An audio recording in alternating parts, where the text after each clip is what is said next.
got home last night and thought about something we talked about on yesterday, and had a question. If so, feel free to share that now.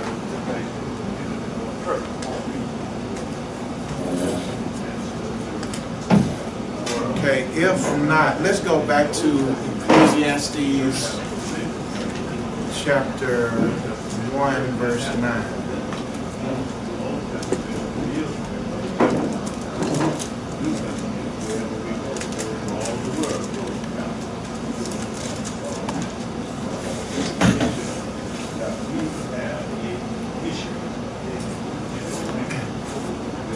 And let's just glance at what he says in some of the preceding verses.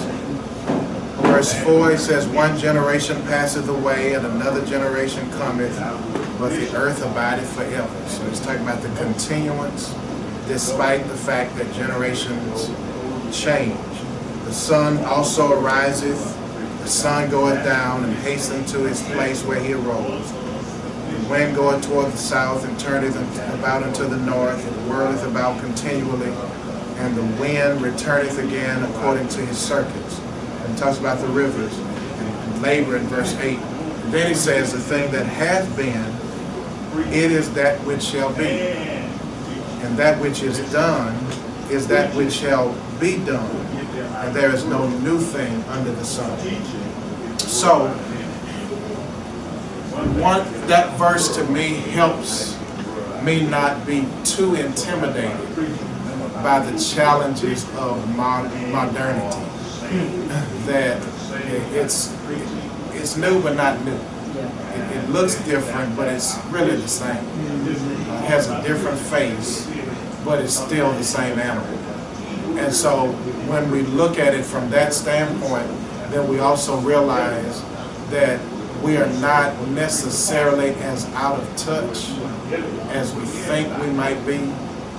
It just looks different. I still remember when my parents swore that the music I liked in high school was the worst music ever made. and their parents thought the same thing. And so now I think the same thing. And so the cycle continues. Things change. But in the midst of things changing, the change itself just really has a different face. It's still the same thing. Again, 12 months out of the year, 4 seasons to each year, and you can predict it with high accuracy. And so if you're a gardener, you plant based upon your understanding of the seasons. You schedule when you're going to plant, when you're going to fertilize, when you're going to water the ground based upon the seasons. You don't go out in the heart of winter and spend all day watering your seed, because if it's cold, you know it's going to freeze.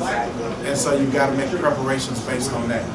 So then we go back to that quote at the bottom of the page, that church growth these days is more about selling a culture than sharing the gospel.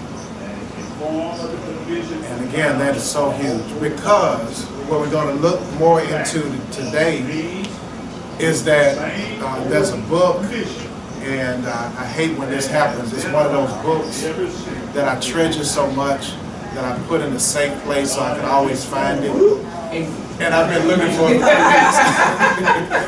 And so I don't know where the book is, but the title of the book is The Next America.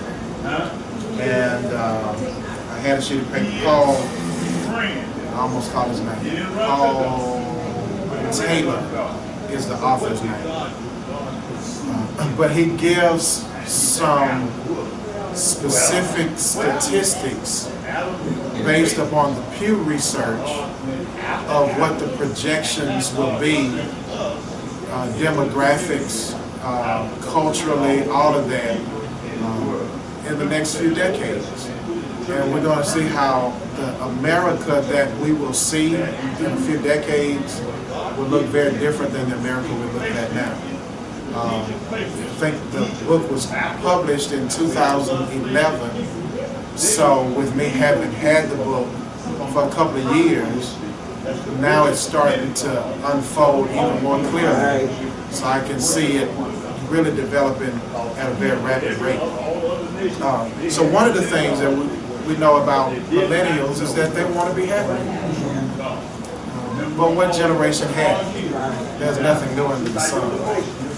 We may define happiness differently, but we still have that desire to be happy. What we don't want to move into is, along with our desire to be happy, is to become a hedonistic people. Now, hedonism says that pleasure is the highest good. I think that's what's happened with this millennial culture, that they moved into hedonism. And because they moved into hedonism, then for them, anything that brings happiness should be permissible. One of the studies that the author of the book gave was he asked millennials which culture they thought was the most moral, their culture or boomers. And they admit boomers. And even though they say boomers are more moral, they still want to explain away their new moral code. And it's because they're assimilating into a whole nother culture. Now, when you look at it from this standpoint, you realize that, again, it's nothing new under the sun. With the whole story in Daniel of the 3 Hebrew boys, it was all about them trying to force these Hebrews into embracing their culture, change their names and everything to get them to accept a culture. So really this is what we're dealing with, and when we deal with the election of a president who consistently says and does stuff that makes most of us wonder, how could anybody justify voting for him? And then you realize if you talk to a whole other demographic, they're still talking about how Obama was the Antichrist. And you wonder how can it be such a big gulf in the thinking. It's really about cultures. And so when we try to win people to Christ, we have to understand the cultural dynamics that they operate in. If their cultural norms are different than ours, we have to understand something about their culture in order to win them. Oftentimes people don't believe until they belong. There were some missionaries who went to a third world country. The intent was to spread the gospel. But when they got there, they saw some cultural practices there that they thought were sinful. Such as, in that particular culture, the women would work with their tops uncovered. So they found themselves trying to share with them why they should cover up. And they spent the whole missionary trip telling the women to cover up. And when they got back to America, they realized we never shared the gospel. And so when you start getting caught in culture, you can often miss the gospel because you're trying to win people over to a cultural norm. When you think about the 10 Commandments really were principles for nation building. And God said to them, I am the Lord your God, which brought you out of the land of Egypt, out of the house of bondage. You should have no other gods before me. So he was establishing cultural norms for his people. So he was not saying, go tell Egypt there's but one God. He said, I'm talking to y'all. I'm not saying go over to Babylon and to Assyria and tell them to remember the Sabbath day and keep it holy. I'm talking to you because I'm establishing a culture that will bring long-standing success to represent my name if you just obey. And so when we come to the New Testament where Jesus preaches the message of the kingdom, he's establishing another culture. He's saying you are in an oppressive culture, and this oppressive culture is designed so that you would stay oppressed. A lady was sharing with me today. She was rejoicing because a miracle took place. I quote her verbatim. She said, my insurance had lapsed, I didn't have money to pay it. I found out that my driver's license had expired, I didn't have money to pay it. something else she said going on. And she said, but I cried all night, prayed all night, and God blessed me with the money, and I got it all paid. I said, praise God. Then she texts about 2 hours later and said, pray for me. The devil at me again. I said, what is it now? She said, because there's an insurance lapse on there was a lapse on my insurance. Now I got to pay an extra $200 to get my tags.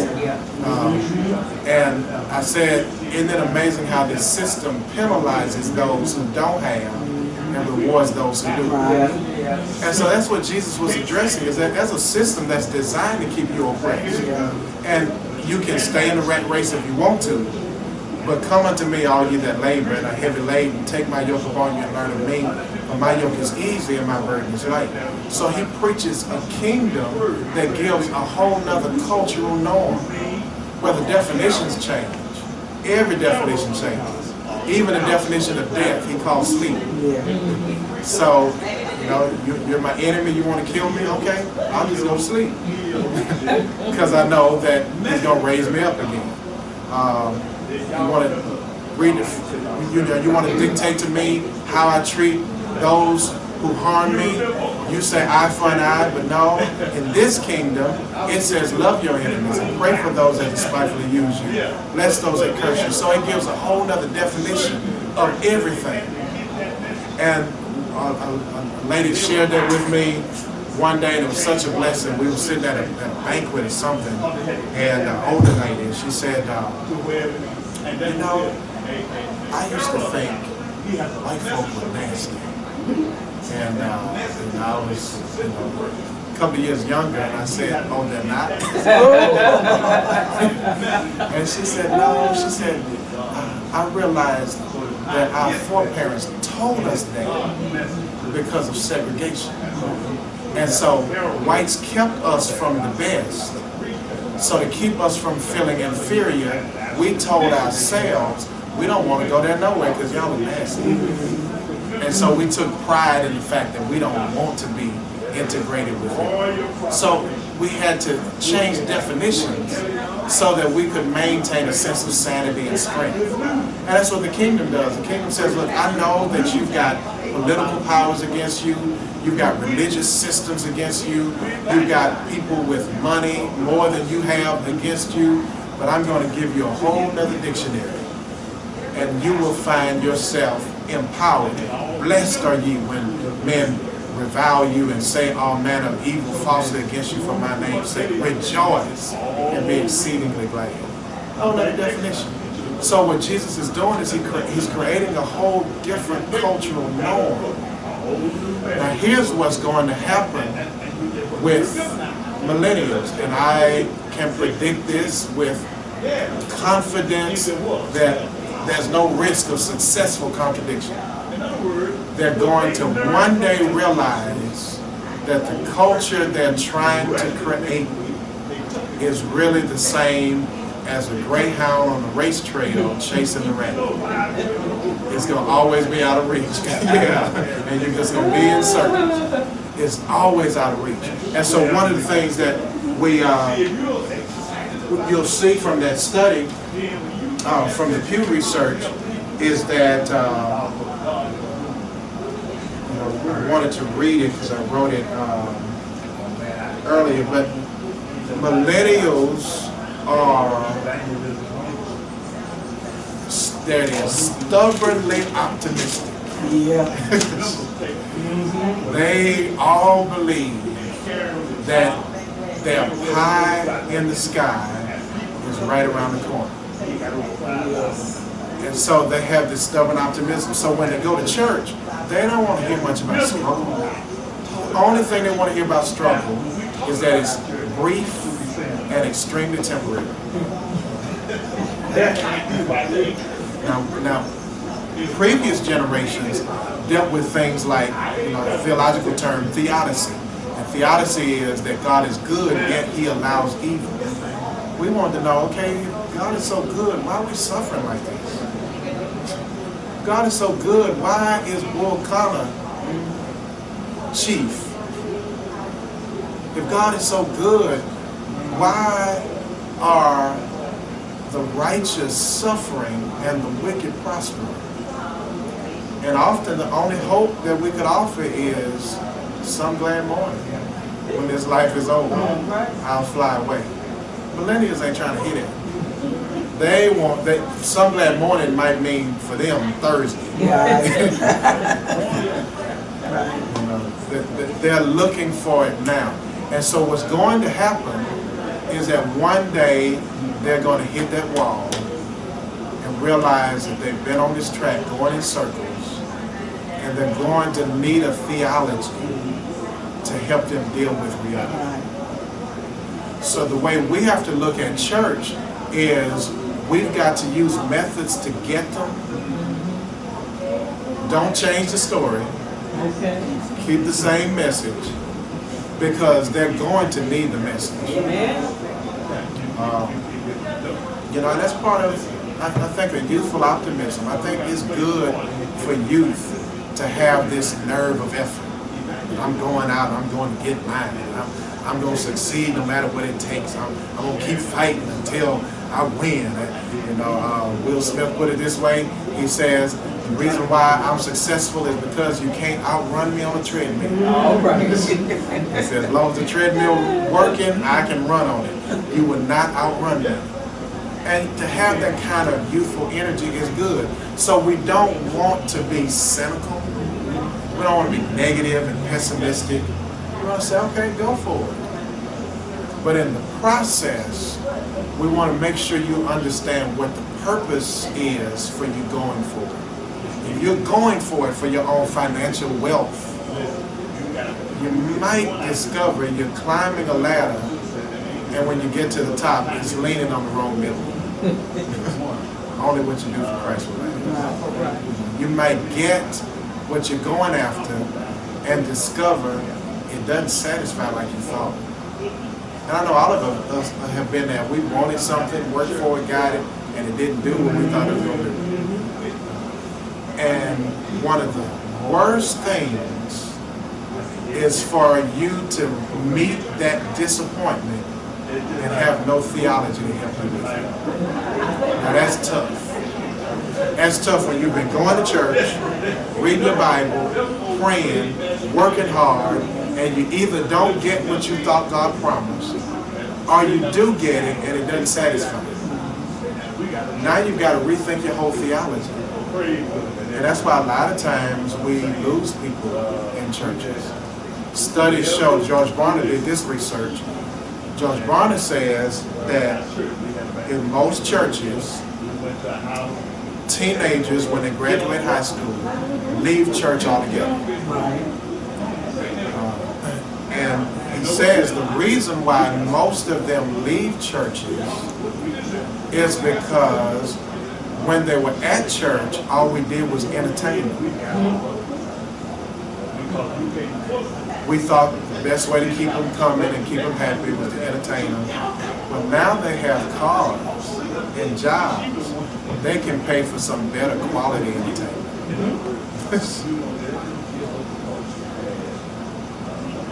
And that's something to think about. You know, we want them to come to church to hear our choir sing. When they got money to go to a concert and watch Tank perform. And who else out there? R. Kelly. So how are we going to compete with 23rd Street Youth Choir versus Janet Jackson? I mean, we can't compete with that. So if all they know about the church is entertainment, once they make some money, they go where they can get a better level of entertainment. They can stay at home and watch HD TV and get good entertainment with their technology. So then, we have to find ways to scratch places that's itchy. Answer questions that they have, and questions that they are likely to develop. truth of the matter is technology is really maturing them on some level at a rapid rate. So they got some tough questions. A lot of times it's easy for us to pretend like they're still kids. But when they leave the house and they hang around other kids, they have grown folk conversations.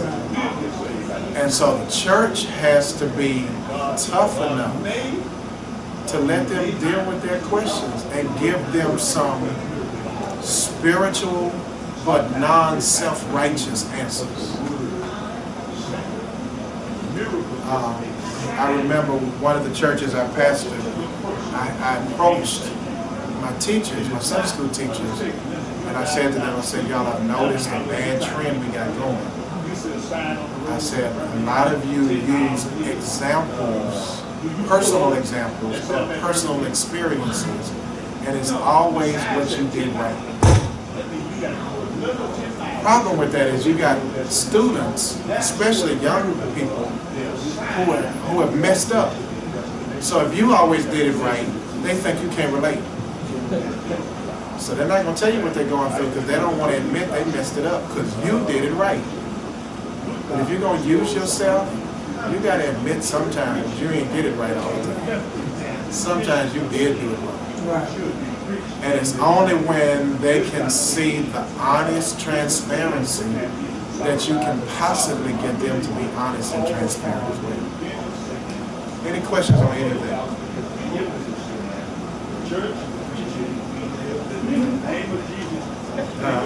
And just so many things were going through my mind as you were saying that is the technology, and I don't think we have a problem, or I don't have a problem with the technology piece of it.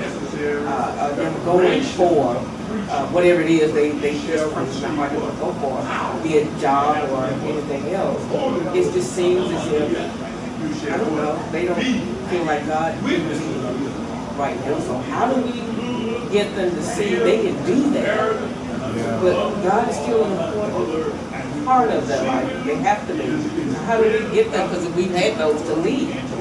Because they think we're too backward. But I always had a, even when we tried to get them involved, I don't know if it's something about us that they would not, Well, to be honest with you, Black Baptist churches, by and large, are being hit hard. As a pastor, if I meet somebody in that Millennial group and they ask me what church I pastor, 9 times out of 10, when I say Baptist church, the conversation ends. The guy said, Pastor, one guy said to me, why they call you pastor? I said, I'm a pastor. He said, really? He said, what church you pastor? I said, 23rd Street. He said, it's on 23rd Street? I said, 23rd Street Church. He said, oh, okay, what kind of church are you? Baptist. I said, oh, okay. He was gone. Because they have in their mindset traditionalism and old-fashioned and not welcoming to that generation. Most of them want to praise dance and mime. You got to have that in the church too. Yeah. Because my niece, Regina's daughter, she been there our church. But she likes stuff like what you said, praising, singing, just mime, just different things. That's just what they are drawn to. And I even talked to my daughter, I said, what is it, that you're searching for? What is it that makes you not want to come? What is it that, that you need? Because I was talking to her a little bit about my grandkids I was seeing, because you don't come. My grandkids still need to come to get that learn, and they need to come. And if you can't bring our stuff that I used to, and let them spend it like me, I want them to get it because they're going to leave. that they need it. They're gonna be lost. The times we're living in now, they're gonna need all they can get. I don't care whether it's 10 or 5. They're gonna need this something to stand solid. But if you put everything before God, everything, sports, my grandkids play a lot of sports. Always out of town. All basketball, football, to baseball. Just been going out of town this weekend. Basketball. And I talked to myself, I went to sleep, took me a good nap. Got up cleaning up, and she called. But when I talked to her, she said, I didn't make there, I said, oh, you gotta get a girl. We need to just take a step there and just look and see what makes you be late, what makes you not want to come, what makes you not want to, what makes you let your kids put everything before God, what makes you do that? Don't you think, Mom, they go to, I said, well, what do you teach them? What do you teach them? You're letting them think all this is more important than God. That's how you got to do it. So when I talk to my grandkids, I say, I miss you today. Grandma, I had a game. But you know, they put everything on they site. put everything on Just Yeah, like everything. and all of that is strategic. It's strategic. And again, that's part of the tough decisions we got to make. Exactly. Because we've got to remove the split between sacred and secular. Now again, that's going to be tough for some churches to do. But if we can get to the mindset where we can see football, basketball, drama, cheerleading, whatever, and still under the umbrella of God. So since that's what they like, how can we let church be a part of what they're involved in? You got a basketball game, okay, let's take some church members to your game. Y'all won. Let's have something at the church to celebrate athletes at our church. Let's celebrate those who did well in school, their grades were well, so that we meet them where they are. And so then when they start saying that, okay, it's not all about you coming here, we're willing to go there. And, you know, because you think about it, when one of the things that is good for, I give you a prime example, and I went to a conference the other week when I was not in church. And at the conference, there were some things that, for me personally, was weird. Because one session would be Bible study praise, and the next session is secular music, everybody dancing. That was so awkward for me. But everybody, you know, they were dancing, having a good time, and in the middle of the dancing to secular music, they would be telling you their testimony about Jesus. Now, while it was awkward for me, it was mostly awkward because it was at a church. But then I thought about it, I'm like, if I was at somebody's house and the radio was on and they start dancing, that's your house, I ain't paying much attention to it. And you start talking about your relationship with God, I ain't paying much attention to it. But for it to be at church, it was kind of weird. So you start looking at, some of you may have seen videos of churches, and again, I think some people can go too far with it. Like I mentioned church, that for that church anniversary, they always go through the decades. So then for the 70s, they play the #1 song in the 70s, and everybody starts dancing. Now this is on Sunday morning. Then they go through the 80s and 90s and whatever year they're in. I think you can go too far with it, but if we're so sacred that we give the impression that there's no secularity to us, then people start saying that what I really enjoy doing, we don't do at church. So I know I should go to church, gotta go to church, I'm supposed to go to church.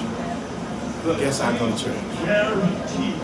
When it should be, I was glad when they said, let us go into the house of the Lord. And so one of the reasons why I personally don't have long morning worship services is because I don't try to put too much in it. But that doesn't mean there's not some other things that we can be doing as a church that's not necessarily right for morning worship. You know, we have family fun nights, like, you know, what is the Halloween thing that churches have? Trunk or treat. Trunk or treat. There is another night. Hallelujah night is every night. We stopped calling ours Hallelujah night because I'm like, we come to have fun. Hallelujah implies there's going to be some praise going on. We come to have fun. Let's call it fun night. You know, and so we can say to people, now our agenda is to have fun. Now, if you want Bible study, we've got Bible study, and this is when we have it. If you want praise and worship, this is when we do that. You're welcome to that. Right now, we just here to have fun. I think that's what some of the mega churches, you know, they got all of this stuff going on. So they got all of our, they have all of our kids, all of our young people, the mega church stuff. Yeah, and that's, it goes back to part of my vision, our exercise room. That's really, it doesn't have to be, it could be for anybody, because there's some elderly who want to exercise, but they don't want to pay a gym membership. Right. So you remember the church, come on. But it's really trying to target millennials. Right. You know, come here and work out. You know, do your Zumba, your aerobics, whatever you're going to do, and y'all just have a ball. The limousine. Limo, twofold, not just to make money from it. Primarily, there's some people who will not ride in a limousine until they stretched out. Right. So I don't want any member of 23rd Street to be able to have that as their testimony. You want to ride in the limousine, we'll take you around the corner after church. Because this is your limousine. And then by the same token, you know, we may have some youngsters who want to have a special date, and you got a discount price because you're a member of the church. You use the church limo. And so you really walking in high cotton, not because you are a hip-hop artist or a athlete or some kind of entertainer. You walking in high cotton because you're a member of the church. A whole nother dynamic.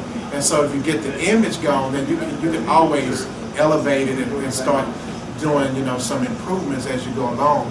But the idea is to get the concept that, hey, we're balling over here. And that's what millennials need. They don't want to be a part of an organization where everybody's struggling.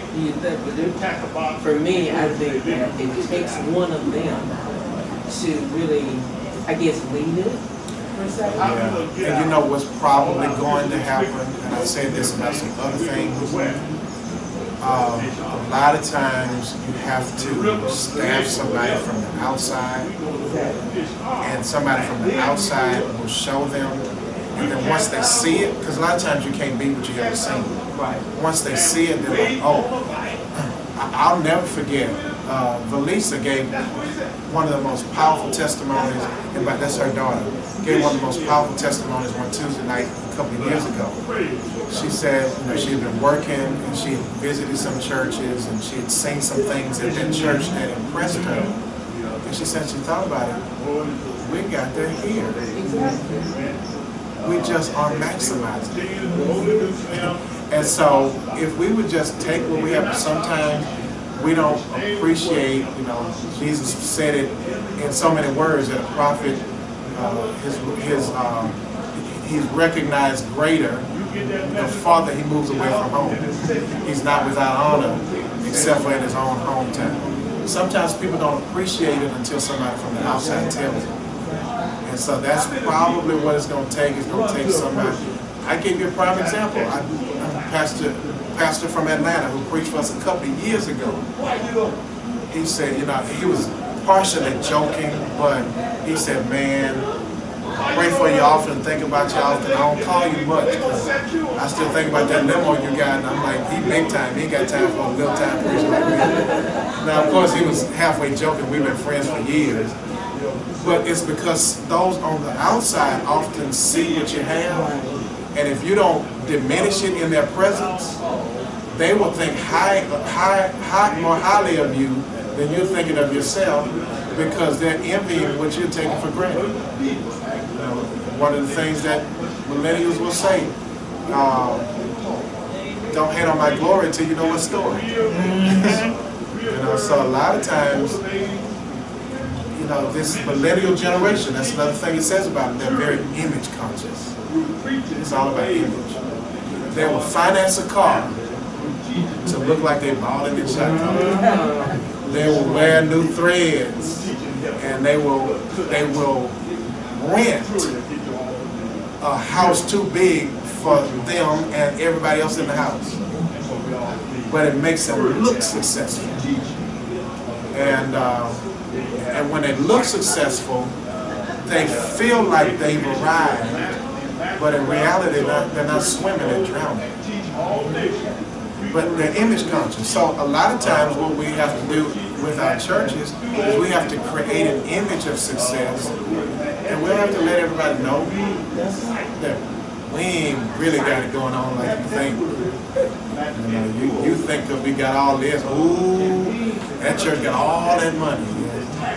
You just don't know. We praying every week. But we don't have to tell you that, because we know that if it looks successful, it's attractive to you. And if that's what it takes to get you there, then we're going to teach you once you get there. Any other questions or comments? I was thinking about what I was when you say children always tell you, well, my kids are wrong, but I always call myself able to talk to them. And our kids say, I don't listen. I don't listen. Hear what they're saying. I thought I did pretty much about hearing. And when you say I always try to tell them some of the things for what I did so-and-so. So, I'm just being honest with you. This is what I did so-and-so. And I don't want you to think that I'm perfect, because I'm not perfect. I made plenty of mistakes, but they always, well, my daughter especially, always tell me, I don't like to tell you anything because you always got to put your, so I always have to put my 2 cents in. So it made me really think, because I thought we were close. And then as the years went on, I realized that we weren't, because she always said, well, I've never been able to talk to you. That's what she told me. So that kind of hurt me. So I said, she's never been able to talk to me. But she come to me and tell me this, tell me this. She always told me, gave me some hard questions, hard. And I said, Lord, give me some words to say. And that type thing, some really, really difficult questions. And I said, Lord, just give me the right thing to say. Like that. And I thought she, but she told me, she still said sometimes, I've never been pushy with angry. I've never been able to talk to you, Mama. So those kind of things, it made me pray and think along with it. And so when she talked to me now, I said, well, I don't want to come down, I'm just going to listen. And if you want me to say something, let me know. And I do like that now, but in some things, I still have to tell. I can't just push it on you. I said, well, no, I got to do what's right. You may not like what I'm saying, but as you keep living, you will see. But I'm saying, just like my mom told me, some things you will see. I want to try to keep you going in the direction that you need to go. But if you don't want me to tell you anything, then why call me? If you don't want me, but she always have told me that it hurt me a lot. I've never been able to talk to you. Never. So you never. So it kind of stings, and I always say, so I always do a little survey and ask people. She always came to you with different stuff. I asked my mom, asked my sister, asked friends, but your mom is one of the most ones that you can talk to. You say you never. She didn't see it. In her eyes, I'm just on another level. And I think that's what I'm saying. It's difficult. Yeah, I think children are prone to hyperbole. Because like you said, I mean, she's still coming to you. She may not come all the time, and the reason why she doesn't come all the time, because she knows you well enough, she knows what you're going to say. So I don't have to go, but I know what she's going to say. But there are times where she's like, okay, I need to talk about it. And I think it's good for you to try to make adjustments. That's good. Yeah, that's what I've been doing, making adjustments in it. But I'm going to say this one last little thing, and when you talk about kids, about self, I remember when my son, he always told me that I did everything but release it. So when he graduated from high school, I said, what do you want to do? Now, Mama, I think I'm going to take me a year or so off school, and I just want to work. He jumps up, I think maybe a year after. Mama, I want to go to college. I got a basketball scholarship. They want to give me a scholarship. Any person that I am. I was about, we not prepared. They're not prepared, I'm not prepared. I got to go down past Savannah, Georgia, all the way down there. So, I got a scholarship. So his dad took him. And came back and said, come on. This boy took his ACTs. I remember I woke him up to go take the ACTs, but he slept and he didn't make it. So I told him another day. And he didn't make it to that. I said, well, if you're going to scholarship, that's just how you going to eat? You don't have to. I'm going. So I'm telling him all these things. What you got to do is, I can't see you down there. If you want to go, you can go. But be sure you want to go, because that's a long way to be trying to come up and down the road. Mama, I don't want to go to school anymore. Come back. He got mad, and to this day, I think he counted. He said, you're the reason I didn't go to college. Things like that. And I used to take it, and then last time he said, I said, we're going to sit down right here. I'm not going to be the garbage can anymore. Those were your decisions that you made. I asked you to pray about different things that you did wrong in your life, what you wanted to do. You told me to do. I'm not the garbage can. I'm not accepting it. I'm not taking it for you. You got to look at yourself. Take a good look at yourself and decide what you want to do with your life. I have always been there. You are always there for you, but so you have to decide. When he finally made up his mind, that been took the firefighter test, but he was doing his own thing. But he did took the firefighter test. I had cousins that was chiefs and everything, couldn't have a job for him. He didn't want to do that. I think it was maybe 5 years later, he passed the test and everything. I'm going to be a firefighter. I said, you could have called my cousin. He redid the test. High in the class. That's how he became a firefighter. He did that, and now I think he read. But I told him, you have to sit there. I can't live your life. I can't make your decision. I'm not the garbage can. I'm not taking the blame. My children used to guilt me about a lot of things, and I used to cry because I ran myself ragged. I did. I ran myself ragged. You keep my car. Take me to work. I'm late for work. I'm going to wait until you waited. You got my car for the weekend. I'm stuck at home. All kind of things I did. And I had to get to the point. I kept praying. I said, it got to be enough. It was stressing me so bad. Until I was praying, I said, God, just show me how to handle these situations. How to deal with this and not be guilty. And that goes back to that sacred and secular thing, because if you're going to church and you're hearing the gospel, and your children are going to church and they're hearing the gospel, but they're wrestling with decisions on college, becoming a firefighter, and other things, and the church never addresses it, then what's happening is they're getting the sacred, but they're not getting everything they need that the church should be offering.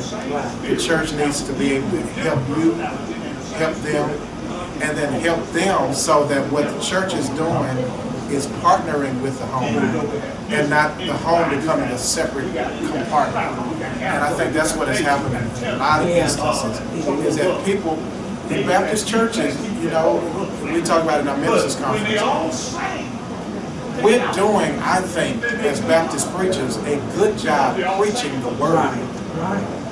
But if a person is wrestling with specific issues and the church never addresses it, then they've got to go somewhere else to get it addressed. And if that place offers it on Saturday night, they may be too tired to come get the gospel. Or if that place offers it on Sunday afternoon, they may get their rest so they can go to it on Sunday afternoon. Because all of those things become under the umbrella of God. Sometimes people can't hear the gospel until they deal with some of this other stuff. You know, if somebody's been molested, you know, as a child for years, and then, you know, I had somebody tell me that look, I don't go to that particular church not because of the pastor. I don't go to that church because one of them deacons, when I was a child, molested me, never admitted it. My parents didn't believe me, and I can't stand seeing him up there talking about how much he loved God, and I know what he did to me. And so they resent any church that looks like that church because they haven't dealt with that issue. And if the church is not helping them with that, then we're going to lose them. And so that's one of the things that's happening. You know, when you watch a Joel Osteen, T.D. Jakes, who is, in my opinion, worth listening to more than Joel Osteen. But when you hear them, you notice that all of them are dealing with issues. It's therapeutic. They may not ever get. Joel Osteen can preach for 20, 30 minutes, and the last 30 seconds be about the gospel. The rest of it is motivational speaking. Right. And you got people coming by the thousands. You got the biggest church in Texas. It's amazing because people, white and black, millennials and boomers, are dealing with issues. And I just believe that Sunday morning should be centered towards the gospel, but ministries have to deal with issues. And so if I'm sitting here trying to figure out how, one of the things they said about millennials is that they are marrying much later. And the reason they're marrying much later is because economically they don't feel they can afford to start a family. Here's the irony though, they still have children. So now you've got somebody who's struggling financially, making more money, but because of the cost of living, they're struggling financially. They have baggage from previous relationships. They've got children out of wedlock. They want to get married, and then we want them to come to church, and they're saying, I got to deal with all this stuff. How y'all helping me? Hey, y'all came up. Time up? Okay. Oh, here you come. When you, like last night, you said you would prefer, I guess, topical studies more than the standard. Yes. And you're saying the issues and having ministries to address the issues, but with there being so many issues, what ministry do you see addressing, maybe having a certain study where they can be in a small group? Great question. I think Sunday school, since we don't have BTU, Sunday school should teach it like we did with depression and grief, that the Sunday school class teaches it, and then a ministry blossoms out of it. So that now that we have some people gone through the study, they've learned, now let's establish a ministry so that you can meet on a weekly basis or however often and implement what you've studied. And then when we discover another issue, blended families, for instance, let's have a class on that. So it could be a class for a certain issue, and then like you said, have a ministry come out of that, so it could be in addition to. Right, and then we have to promote that ministry so that the city knows about it, not just the parishioners. Because if the millennials ain't coming, and we set up the ministry for the millennials, they don't know we got it. Right. All right, let's close in prayer. Dear God, we pray that